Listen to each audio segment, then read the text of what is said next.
এখন কিন্তু বিকাশ থেকে সরাসরি ব্যাংকে টাকা পাঠানো যায়। আপনারা জানেন তো? না জানলে আমি আপনাদেরকে একদম প্র্যাকটিক্যালি দেখাবো যে বিকাশ থেকে ব্যাংকে কিভাবে টাকা পাঠাতে পারবেন।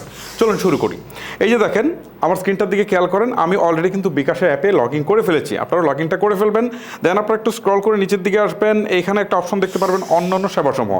এখানে যে মেনুগুলো রয়েছে জাস্ট এইগুলোকে একটু টেনে এদিকে নিয়ে আসবেন। দেন আপনারা এনপিএসবি নামে একটা অপশন দেখতে পারবেন, দেখেন এনপিএসবি, জাস্ট এখানে একটা ক্লিক করবেন। ক্লিক করার পর এখান থেকে ব্যাংক অ্যাকাউন্ট 23 ব্যাংক দেখাচ্ছে, তার মানে 23টা ব্যাংকে আপনারা টাকা অ্যাকাউন্ট পাঠাতে পারবেন। পরে হয়তো বাকি ব্যাংকগুলোও বিকাশ যুক্ত করবে, তবে ইনস্ট্যান্ট 23টা ব্যাংকের আপনারা পাচ্ছেন টাকা পাঠানোর সুযোগ। সো এটার উপর ক্লিক করবেন, ব্যাংক অ্যাকাউন্ট, ক্লিক করার পর নিচের দিকে একটা অপশন আসবে ব্যাংক অ্যাকাউন্ট যোগ, ঠিক আছে? জাস্ট এখানে একটা ক্লিক করবেন। সো আপনি কোন ব্যাংকে টাকা পাঠাবেন আপনাকে আগে সেটা বুঝতে হবে, ঠিক আছে? দেখেন সেটা আছে কিনা, আমি দেখি। আমারটা হচ্ছে ব্র্যাক ব্যাংক, সো আমি ব্র্যাক ব্যাংক এখানে ক্লিক করছি। সো এখন আমাকে ফেস ভেরিফিকেশন করতে হবে, আর এটা একবারই করতে হয়, ঠিক আছে?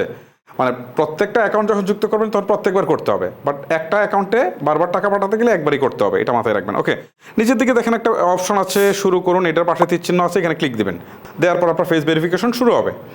চোখের পলক ফেলুন, আমি কয়েকটা পলক ফেলছি। আপনাকে যে ইনস্ট্রাকশন দিবে সেটাই আপনি মেনে চলবেন, ওকে? এক একজনকে এক একটা দিবে কিন্তু। মাথা নিচু করুন আমাকে বলছে। স্থির হয়ে ক্যামেরার দিকে তাকাতে বলছে, ওকে। দেখেন অলরেডি আমার ফেসটা কিন্তু ভেরিফিকেশনের জন্য তারা অলরেডি প্রক্রিয়াধীনে নিয়ে গেছে, একটু সময় নিয়ে তারা বলবে। অলরেডি তারা বলছে আপনার চেহারা যাচাই সফল হয়েছে, ওকে। সো তারপরে নিচের দিকে এগিয়ে যানের পাশে তীর চিহ্ন আছে, এখানে ক্লিক করে দিব। এখন ব্যাংক অ্যাকাউন্ট যুক্ত করতে বলছে। সো আপনি যে ব্যাংকে টাকাটা পাঠাবেন সেই ব্যাংকের অ্যাকাউন্ট নাম্বারটা এখানে দিবেন, ঠিক আছে? আমি জাস্ট এটা আগেই কপি করে রেখেছিলাম, পেস্ট করে দিলাম, ওকে। সো এখন এখান থেকে টাইটেল দিতে বলছে, অ্যাকাউন্টের টাইটেল। আপনি যার অ্যাকাউন্টে টাকা পাঠাচ্ছেন তার নামটা শুধু দিয়ে দেন, তাহলেই হবে। আমি নামটা দিয়ে দিলাম, দিয়ে হচ্ছে এগিয়ে এজেন্টের পাশে একটা তীর চিহ্ন আছে, এখানে ক্লিক করে দিলাম। এখন আমার বিকাশের পিন নাম্বারটা দিতে বলছে, আমি বিকাশের পিন নাম্বারটা দিয়ে দিচ্ছি। দিয়ে দিলাম বিকাশের পিন নাম্বার। এখন হচ্ছে পিন কনফার্ম করুন, এর পাশে তীর চিহ্ন আছে, এখানে ক্লিক করে দিচ্ছি। এখন জাস্ট এই নিচের দিকে একটু ট্যাপ করে ধরে রাখবো, তাহলে আমার ব্যাঙ্ক অ্যাকাউন্টটা যুক্ত হয়ে যাবে। এই যে বলছে ব্যাঙ্ক অ্যাকাউন্ট যোগ সফল হয়েছে, ওকে। সো এখন নিচে একটা অপশন আছে হোমে ফিরে যান, তার পাশে তীর চিহ্ন আছে, এখানে ক্লিক দিলাম। দেওয়ার পর আবারও আমি দেখেন মূল মেনুতে ফিরে আসছি। এখন এখান থেকে এনপিএসবি একটা অপশন আছে, জাস্ট এখানে ক্লিক দেই। দেওয়ার পর আবারও ব্যাঙ্ক অ্যাকাউন্ট এইখানে যাই, যাওয়ার পর এই যে দেখেন জাস্ট এইটা দেখাচ্ছে, দেখছেন? আমি যেটা কিছুক্ষণ আগে যুক্ত করেছি এটা, জাস্ট এটার উপর ক্লিক দেই। ক্লিক দেওয়ার পর এখান থেকে আমি ধরেন এই যে একটা অ্যামাউন্ট সিলেক্ট করলাম, জাস্ট আপনাদের বোঝানোর জন্য। আপনারা যত টাকা পাঠাবেন সেটা এখানে লিখে দিবেন। তারপর এই এজেন্টের পাশে তীর চিহ্ন আছে, আমি এখানে ক্লিক করে দিই। এখন আমার বিকাশের পিন নাম্বারটা চাচ্ছে, আমি আবারও হচ্ছে বিকাশের পিন নাম্বারটা দিয়ে দিচ্ছি। দিয়ে পিন কনফার্ম করুনের পাশে তীর চিহ্ন আছে, এখানে ক্লিক করে দিচ্ছি। আবার আগের মতো জাস্ট এখানে একটু চাপ দিয়ে ধরে রাখবো, ঠিক আছে? বিকাশে আমরা টাকা এভাবে পাঠাই আর কি, ওকে। দেখি কি হয়।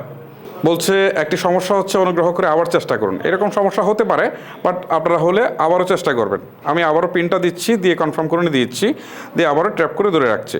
আচ্ছা, আমি বেশ কয়েকবার দিয়েছি, হয় নাই। আমি মোবাইল ব্যাঙ্কিংয়ে যেটা দেখিয়েছিলাম সেটাতে সফল হয়েছিল। এখানে আমি আরও 2-3টা অ্যাকাউন্ট দিয়ে ট্রাই করেছি, বাট হয় নাই। এই ক্ষেত্রে যেটা হচ্ছে, আমি যেটা বুঝতে পারছি সেটা হচ্ছে যে নতুন করে তারা চালু করেছে, সেই জন্য এইটা এখন পর্যন্ত পুরোপুরি সঠিকভাবে কাজগুলো করছে না। বাট এটা আপনি যখন দেখছেন বা আপনি যখন কাজটা করছেন তখন হয়তো বা এটা ঠিক হয়ে গেছে, এরকম হতে পারে। সো আপনি এই কাজটা করে পিন নাম্বারটা দিয়ে ট্যাপ করে ধরে রাখার পরে তারা বলবে যে অ্যাকাউন্ট ট্রান্সফার সফল হয়েছে, দ্যাটস ইট, কাজ শেষ।